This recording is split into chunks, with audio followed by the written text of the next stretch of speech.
Historia del ejercicio físico y el deporte. Edad Media. Feudalismo. La Edad Media empieza con la caída del Imperio Romano de Occidente en el año 476 y llegó hasta el descubrimiento de América por Colón, 1492, según algunos historiadores y según otros, hasta la caída del Imperio Bizantino y la invención de la imprenta, 1453.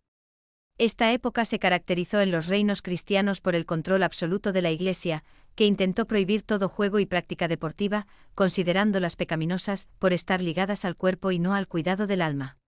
La primera etapa de la Edad Media es denominada feudalismo y duró hasta el siglo XIII, según cada región, con el predominio absolutista de los reyes y la adquisición de libertades por parte de las ciudades al aparecer la burguesía. El feudalismo es el sistema económico, político y social de la Edad Media, que se caracterizó por la división de la sociedad en tres estamentos: nobleza, clero y campesinado. Estos últimos eran los más numerosos y estaban unidos a la tierra de los nobles o el clero que trabajaban feudo, pagándoles gran parte de las cosechas en impuestos a cambio de seguridad y de subsistencia. El feudalismo se implantó en diferentes momentos según la región, pero en líneas generales duró desde la caída del Imperio Romano de Occidente, 476 después de Cristo, hasta el siglo XIII en que empezó el Renacimiento en Italia, y desde ese momento hasta la caída de Constantinopla, 1453, o el descubrimiento de América, 1492, en que acaba la Edad Media. La Edad Media es un periodo muy largo que se divide básicamente en dos bloques: la Alta Edad Media, del siglo V al XII, y la Baja Edad Media, del siglo XII al XIV. Durante el primer periodo surgió el feudalismo y la caballería se convirtió en un privilegio hereditario, mientras que durante la Baja Edad Media la caballería se convirtió en un acto de cortesía con reglas y contenido erótico. Con la llegada de las armas de fuego la caballería empezó a perder su importancia en el siglo XV. Las actividades físicas durante el periodo del feudalismo en los reinos cristianos se diferenciaron según fueran para caballeros, centradas casi todas en su formación militar, las realizadas por las damas y los clérigos, siempre en jardines de palacios o locales cerrados, sin ser vistos por nadie más, y las realizadas por el pueblo en los escasos días festivos, por motivos religiosos o políticos. Los torneos eran luchas entre varios caballeros divididos en dos grupos, aunque a veces peleaban todos contra todos, en una zona delimitada previamente que se intentaba que estuviera lo más accidentada posible. Las fases de los torneos se dividieron en tres etapas: la primera etapa, siglos VIII al XII, con ausencia de reglas, terreno al azar sin tribunas, y finalizaba al correr la voz de rendición; la segunda etapa, siglos XII-XIII, con armas corteses de igual tipo y tamaño, sin punta ni filo, con delimitación del terreno y aparición de las tribunas para los cortesanos. En esta etapa Guillermo el Mariscal, 1145 a 1219, describió el mundo de la caballería en la Inglaterra normanda del siglo XIII. Y la tercera etapa, siglos XIV-XV, con reglamentaciones previas al combate, creándose en 1332 la Orden de la Banda por Alfonso XI de Castilla, una de las primeras órdenes seculares de caballería, siendo la primera la Orden de San Jorge en Hungría de 1326. Las justas eran combates que se celebraban entre dos caballeros a caballo, en un terreno acotado llamado liza, que dividía el terreno rectangular en dos partes mediante una pequeña valla para evitar el choque de los caballos, aunque en la primera época no existía esta separación, que a veces se decoraba con escudos o banderolas. En todos los torneos se solían celebrar justas. En el paso de armas se demostraba el valor de un caballero, el llamado mantenedor, que se situaba durante unos ciertos días, en las inmediaciones de un puente o camino, para impedir pasar por el lugar a cualquier otro caballero que no cumpliera con una serie de condiciones, o en caso contrario tenían que luchar contra el mantenedor. Estos caballeros no solo buscaban aventuras, sino también otros motivos como agravios, búsqueda de fama, dinero, razones políticas, sentimentales, etc. El estafermo, del italiano sta y fermo, está firme o está quieto, era un maniquí con figura de hombre que se utilizaba en la Edad Media para entrenamiento de la caballería. Consistente en un muñeco con forma de hombre armado, de madera, tela o paja, que giraba sobre un eje al ser golpeado para intentar derribar a los jinetes, que con habilidad debían evitar ser golpeados por la espalda con un saco o una maza, al pasar a su lado. Durante el siglo XIII surgen en la zona germánica los primeros estudios sobre la técnica de combate con las armas blancas, Fechbuch. Los primeros tratados sobre la enseñanza de la esgrima en España surgen en el siglo XV como La verdadera esgrima, 1472, de J. Pons, y El manejo de las armas de combate, 1473, de P. de la Torre. El riepto, o duelo a muerte, era un reto para resolver pleitos y querellas, utilizado por reyes y grandes señores durante la Edad Media. Si el ofendido no aceptaba lo que decidiera el tribunal, retaba al ofensor a duelo. Se decidía un lugar para reunirse y unos elegidos en representación de los litigantes presentaban sus reclamaciones respectivas ante una comisión, tras lo cual se resolvía la querella por las armas.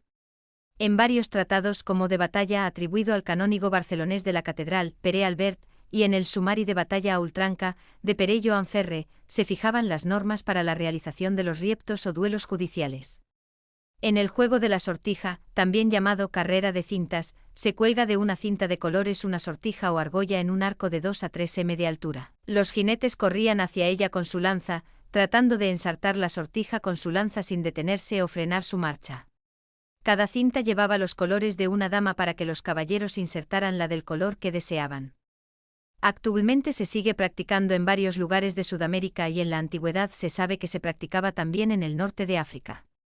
Fue mencionado por Miguel de Cervantes en su obra El coloquio de los perros, 1613. Juegos de caballería que ya eran practicados por los griegos y que consistía en ir montados a caballo al galope y al llegar a la altura de una tabla como diana, arrojar unas pequeñas lanzas, boordos, para clavarlas en el blanco sin detener el caballo. En la segunda mitad del siglo XIII ya se desarrollaban juegos populares y espectáculos con toros en los reinos cristianos y musulmanes, e incluso existen profesionales para su práctica. Muchos son los referentes en esa época, de toros relacionados con ritos religiosos, como el toro de San Marcos que se volvió manso. Alfonso X el Sabio mandó recopilar todos los juegos de mesa de su época y con ello en 1283 se editó en Sevilla, el libro del Axedrez, dados e tablas, que sirve de reflejo a través de las ilustraciones del códice, para conocer cómo, quién y cuándo practicaban esos juegos en la España de la Edad Media. Con ello sabemos que jugaban hombres y mujeres de todas las religiones. El ajedrez se consideró juego de nobles y se llegó a prohibir su práctica por el pueblo. La Iglesia llega a prohibir el ajedrez porque se solía apostar dinero. En 1212 el Concilio de París condena el juego. Esta sentencia fue confirmada en Polonia por el rey Casimiro II y en Francia por el rey San Luis, 1226 a 1270. Sin embargo, estas prohibiciones no hicieron que desapareciera su práctica. La guerra entre los güelfos y gibelinos, 1075 a 1529 en el norte y centro de la Italia del siglo XII y XIII. Fueron facciones que apoyaban respectivamente al Papa y al Sacro Emperador Romano Germánico en las ciudades-estado italianas del centro de Italia y del norte de Italia durante la Edad Media. En la batalla de Alto Pastio 1324 en Toscana, los florentinos mandados por el capitán español Ramón de Cardona, hicieron 500 prisioneros caballeros franceses que se entretenían jugando al tenez atención al saque, antecedente del actual pallone col bracciale jugado en Italia desde el siglo XVI hasta la actualidad. El juego de pelota con la palma de la mano ya se menciona en las etimologías de San Isidoro, 630 después de Cristo. En un principio el juego consistía en golpear con la palma de la mano, paume en francés, una pelota confeccionada con piel de oveja. Sus practicantes se untaban la mano con aceite y luego con harina para evitar que la pelota resbalara. El juego consiste en devolver una pelota por encima de una red entre dos jugadores o por parejas. Fue el deporte rey entre los años 1250 y 1650, especialmente en Francia, donde consta que en 1292 había censados en París 13 artesanos constructores de bolas. Las pelotas eran tan valoradas, que hasta aparecen como botín muy deseado por los piratas. A partir del siglo XV se extendió por toda Europa. En 1316 Luis X, tras disputar con gran ardor un partido en el bosque de Vincennes, tomó un vaso de agua fría que le provocó un desmayo y murió al poco tiempo. A partir del siglo XVIII, se empezó a usar un guante para proteger la mano al golpear la pelota. En un principio el juego se desarrollaba al aire libre, pero a partir del siglo XIV se empezó a jugar también en recintos cerrados, naciendo así las salas de juego de paume, también llamadas tripods. En 1657 había en París 114 salas. El 20 de junio de 1397, el preboste de París prohibió la práctica del juego entre semana, solo se podría jugar los domingos, ya que se olvidaban sus obligaciones familiares y laborales por jugar. En 1527 el rey de Francia Francisco I profesionalizó a los jugadores y a los fabricantes de pelotas de paume. Las mujeres practicaron este deporte y hay que destacar a Margot la Genouillere, una profesional de París, que ganaba a los mejores jugadores masculinos. Las mujeres practicaron asimismo este deporte, entre ellas cabe destacar a Margot la Genouillère, que causó sensación en París imponiéndose a los mejores especialistas del momento. La equitación era una actividad fundamental en la Edad Media, tanto como medio de transporte como arma bélica. Sin embargo, como forma de recreación solo era practicada por las clases altas de la sociedad, que eran las que podían comprar y mantener un caballo. Era empleado en los torneos, así como en las justas y todo tipo de entretenimiento hípico. Además, su dominio técnico se convertía en una obligación y una necesidad, puesto que debían mantenerse bien preparados para acudir a las guerras al servicio de sus señores o reyes. La equitación era practicada también por las damas, que la utilizaban como forma de diversión social. En la Edad Media el sentido utilitario de la caza era contribuir a la alimentación de los ejércitos que estaban en constantes guerras, organizar partidas de caza comunales patrocinadas y dirigidas por los señores para eliminar los dañinos ataques de los depredadores a las cosechas, al ganado y a las personas. Y mediante la caza muchos hogares campesinos, conventos e incluso palacios obtenían buena parte de su abastecimiento así como algún beneficio económico, porque con este tipo de caza se procuraban alimentación, a la vez que vestimenta. Al ser la caza una forma de ocio totalmente ligada a la aristocracia, su aparición en las ilustraciones de los códices se produjo principalmente a partir de finales del siglo XIII. En los manuscritos de ámbito eclesiástico, la caza también estaba representada, pero en este caso, desde una perspectiva crítica. Se consideraba que la caza desataba la violencia. Así, en los márgenes de manuscritos bíblicos de los siglos XII y XIII aparecen monos que practican la caza u hombres que son atacados por liebres. Era habitual que en esos tiempos los monjes aprovecharan los espacios marginales de los folios para mostrar su menosprecio hacia la violencia de los señores feudales. Fueron muy numerosos los incunables, aquellos primeros libros escritos a mano y con miniaturas, que se escribieron sobre la caza en aquella época. En novelas o recopilaciones de poesía, como en el Codex Manesse, en las imágenes del texto, encontramos escenas simbólicas de caza. En la práctica de la caza como entretenimiento, los cazadores en la Edad Media no solo buscaban la diversión con un placer en contacto con la naturaleza, sino también la preparación física necesaria para llevar a cabo con éxito sus compromisos guerreros. Esta doble finalidad estaba determinada por el tipo de caza que en cada momento se practicaba: caza menor, caza mayor o montería y caza con aves o cetrería. Es evidente que la caza como diversión o entretenimiento estaba asociada al estrato social más alto, puesto que en aquella época era impensable, por lo costoso del mantenimiento de hombres y animales, que individuos de clases sociales inferiores pudieran practicarla. La cetrería o arte de volatería, desde el siglo IX hasta el XV, la caza con aves rapaces disfrutó de su mayor auge y difusión en toda Europa y sobre todo en la península ibérica, siendo actividad de nobles, tanto entre los cristianos como entre los musulmanes, aunque dependiendo del tipo de ave rapaz empleada. Aunque los orígenes de la cetrería parecen encontrarse en China, el primer testimonio gráfico en Europa, datado en el siglo V después de Cristo, se encontró en los mosaicos de la villa del Halconero en Argos, Grecia. En Europa occidental y España, la cetrería llegó de mano de las invasiones godas. Desde el siglo XIII se escribieron en Europa muchos tratados sobre el arte de la caza y algunos de ellos muy ricamente ilustrados. El más importante fue De arte venandi cum avibus, del arte de cazar con aves, de Federico II de Hohenstaufen. En función de la clase social cazaban con aves diferente de alto o bajo vuelo. Los nobles empleaban para su entretenimiento el halcón, el azor o el gavilán, mientras que a los plebeyos se les permitía cazar para su subsistencia con el águila, y los siervos tenían prohibida la caza de cetrería. Las actividades físicas realizadas por las mujeres durante la Edad Media en los reinos cristianos eran practicadas por las damas de la alta sociedad, puestos que las mujeres del pueblo suficiente tenían con sus tareas laborales y domésticas. Las solían desarrollar en los jardines o salones de los palacios o castillos, fuera de la vista indiscreta de los hombres y alejadas del pueblo, solo en compañía de otras mujeres de su corte o de clérigos. El ajedrez se convirtió en un juego no exclusivo de los caballeros y nobles, sino que también lo practicaban los musulmanes, de quienes lo habían aprendido, los judíos y hasta las damas.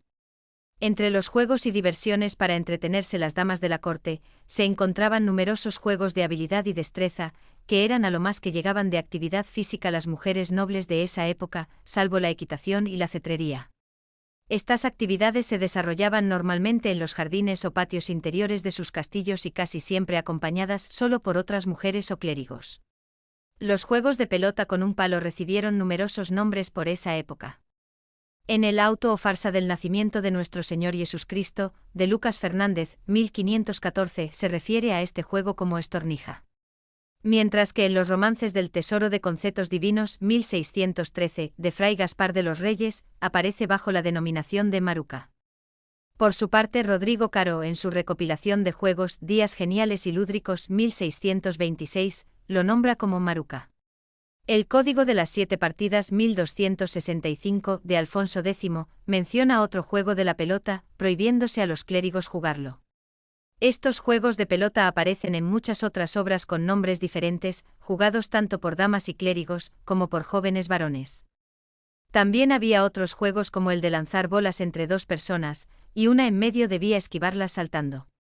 Las danzas cortesanas eran bailes practicados por caballeros y damas nobles de la corte, como forma de entretenimiento y diversión tras las cenas. Eran bailes simples poco dinámicos, pero muy técnicos en cuanto a su desarrollo. Las actividades deportivas del pueblo llano durante la Edad Media en los reinos cristianos fueron desprestigiadas por la doctrina de la Iglesia, por considerarlas pecaminosas, al estar ligadas al placer y cuidado del cuerpo. En contra de fortalecer solo el alma, solo las clases altas podían cuidar el cuerpo para emplearlo en defensa de la fe. No obstante, el pueblo podía practicar algunas actividades de dos tipos, los festivales religiosos y cívicos, y los juegos de multitud. Todas estas actividades eran de carácter local, con reglas confusas y diferentes de una comarca a otra. Los festivales cívicos aparecían junto a las ferias y los mercados, donde había comercio, vendedores ambulantes, fiestas y concursos. Entre los deportes que practicaban destacaban la lucha, el tiro con arco, o el juego de pelota la soule. El pueblo se entretenía bailando, casi siempre al aire libre y coincidiendo con solemnidades civiles o fiestas religiosas, a pesar de los numerosos ataques de la Iglesia hacia los bailes. En algunos casos imitando las danzas cortesanas, y en la mayoría, con sus propios bailes asociados a ciclos agrícolas. La soule era un juego de pelota de origen normando practicado en prados, bosques, y por medio de las villas, lo que provocaba grandes destrozos. Su objetivo era llevar un objeto, un pato, una bola de madera, una vejiga de cerdo llena de heno, o con el tiempo una pelota de cuero, desde un punto determinado a otro bastante alejado. Se enfrentaban dos pueblos enteros, o barrios, y estaba permitido todo tipo de golpes. Uno de los documentos más antiguos que menciona a la soule es una ordenanza del rey Carlos V de Francia de 1365, que precisa que no puede figurar entre los juegos que sirven el ejercicio del cuerpo. En 1440, el obispo de Tréguier amenazó a los jugadores con la excomunión y 100 sueldos de multa para terminar con el juego. Se considera el origen del fútbol y el rugby modernos. Durante toda la Edad Media, se celebraron diversas pruebas y competiciones de habilidad y destreza en las tareas cotidianas profesionales, como cortar árboles, carreras a pie, lanzamientos de reja, levantamientos de piedras, o luchas, que se desarrollaban en los días festivos religiosos, o por acontecimientos importantes de los señores feudales, como triunfos en batallas, nacimiento de primogénitos, visitas reales, etc. Una de esas pruebas populares relacionadas con las tareas laborales del pueblo era en España el lanzamiento de barra española, derivada del lanzamiento de la reja del arado en la época romana, y que era muy practicado en las fiestas populares por todo el país. Llegó a formar parte como una modalidad más del reglamento de la Federación Internacional de Atletismo hasta finales del siglo XX. Otra de las actividades más frecuentes en todo tipo de festejo popular eran las luchas, donde además realizaban apuestas. Las diversas formas de lucha que se desarrollaban en cada zona geográfica o localidad durante la Edad Media fueron dando lugar a los diferentes tipos de luchas, con normas y reglas que en algunos casos se diferenciaban muy poco, pero que determinaron con su continuidad el origen de luchas regionales actuales por toda Europa, por ejemplo, la lucha suiza, lucha bretona, lucha canaria, lucha leonesa, etc. Los saltimbanquis, volatineros y malabaristas eran gente del pueblo que iban de feria en feria y de una a otra corte de señores feudales para distraer a los espectadores con sus habilidades y destrezas. En la mayoría de los casos, vivían de los donativos que voluntariamente les aportaban los asistentes, o del pago acordado con los señores, si estos quedaban contentos. Uno de los primeros tratados sobre la enseñanza de las técnicas acrobáticas fue escrito por Arcangelo Tucaro, Saltarín du Roy, publicado en París en 1599 con el título Trois dialogues de l'exercice de Soutae et Voltiger en l'Air. Los Lugna Games o Juegos Lunares 19 siglos antes de la era cristiana y antes de los primeros Juegos Atléticas griegas, ya se celebraban en Irlanda unas competiciones atléticas conocidas como los Lugnas Games, más tarde llamados Tailteann Games, que se celebraban en Tailtea, condado de Meta, hoy Teltown, al noroeste de Dublín. Tuvieron su origen en fiestas locales. Según el antiguo Book of Lanes, escrito hacia el año 1160 a.C., conservado en el Trinity College de Dublín, los Juegos se celebraron por vez primera el año 829 a.C. El programa de pruebas atléticas incluía salto de altura, salto con pértiga, lanzamiento de piedra y lanzamiento de jabalina. Se celebraban anualmente en agosto y sobrevivieron hasta el siglo XIV. En la Alta Edad Media, SVX, y Plena Edad Media, SX13, el deporte era una actividad exclusiva de la aristocracia y la nobleza, pero a partir del inicio de la Baja Edad Media, S12-15. Se empiezan a desarrollar diferentes actividades físicas de recreación en función de la clase social. Con el apogeo de las ciudades medievales y la aparición de una nueva clase social, la burguesía, el deporte deja de ser una actividad exclusiva de las clases sociales altas. Se comienzan a desarrollar en las ciudades juegos más populares en los que todo el mundo puede participar, resurgiendo los deportes de equipo, frente a los individuales más propios de la aristocracia. Con la aparición de los deportes populares surgen también las regulaciones para evitar ruidos, lesiones y molestias, así como las prohibiciones sobre los juegos de azar. Las actividades militares, torneos, justas, paso de armas, etc., fueron perdiendo interés social, al disminuir la necesidad de disponer permanentemente de ejércitos preparados físicamente por la aparición de las armas e instrumentos de fuego.